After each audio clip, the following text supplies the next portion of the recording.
बिस्मिल्लाहिर्रहमानिर्रहीम। एक दफ़ा एक देहात से आदमी काम की तलाश में शहर में आया। काफ़ी ढूंढने के बाद एक काजी साहब के यहाँ उसको नौकरी मिल गई। लेकिन नौकरी में कुछ शर्त थी कि अगर तू मेरे काम न कर सका, आजिज़ आ गया, तो फिर अपने नाक कान दे के जाएगा। यानी जितने दिन काम करेगा उसकी तनख्वाह भी नहीं मिलेगी, और उल्टा 300 अशरफी जुर्माना दे के जाएगा। और अगर मैं तेरे से आजिज़ आ गया और तंग हो गया, या मैं तुझे ज़बरदस्ती निकाला, तो मैं तनख्वाह भी डबल दूंगा और 300 अशरफी भी दूंगा। वो मान गया और उससे काजी साहब ने काम कराया। महीना ख़त्म होने वाला था। काजी साहब ने उसको कहा कि छलनी में पानी भर के लाओ।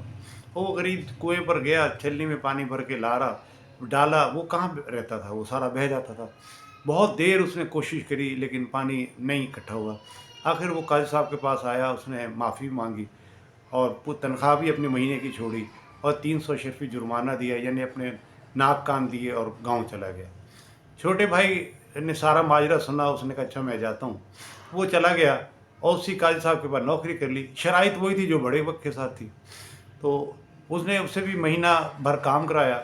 अब जब तनख्वाह की बारी आई तो उसने कहा कि छलनी में पानी भर के लेके आया। वो बड़ा होशियार था।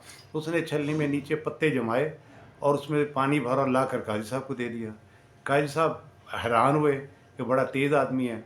उनकी बेगम ने कहा कि बच्चे को ज़रा पेशाब करा लो। अब वो बच्चे को पेशाब कराने के लिए ले गया और उससे कह लगा कि अगर तू पॉटी करेगा तो मैं मारूंगा, या तो पॉटी कर या पेशाब कर। उसको जो घूरा है, बच्चा चीखने लगा।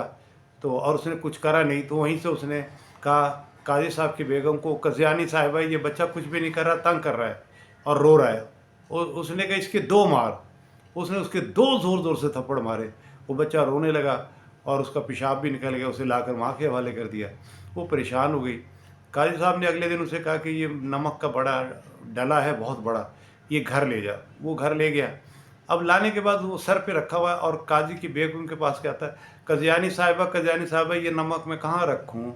अब उसने इतना ज़िद किया कि तंग आकर उसने कहा मेरे सर में दे मार।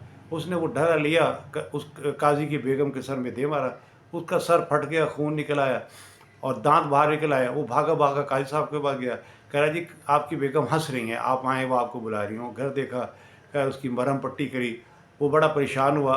तो काजी ने उसके भाई के 300 रुपये भी उसको दिए, यानी कि अशरफियाँ अपनी, और 300 अशरफियाँ जुर्माना दिया और डबल तनख्वाह उनको दिया और हाथ जोड़े कि भाई तू यहाँ से जा। यानी कि वो अपने नाक कान देने के बजाय काजी के नाक कान लेकर आ गया। वाखिर दावाना अल्हम्दुलिल्लाह रब्बिल आलमीन।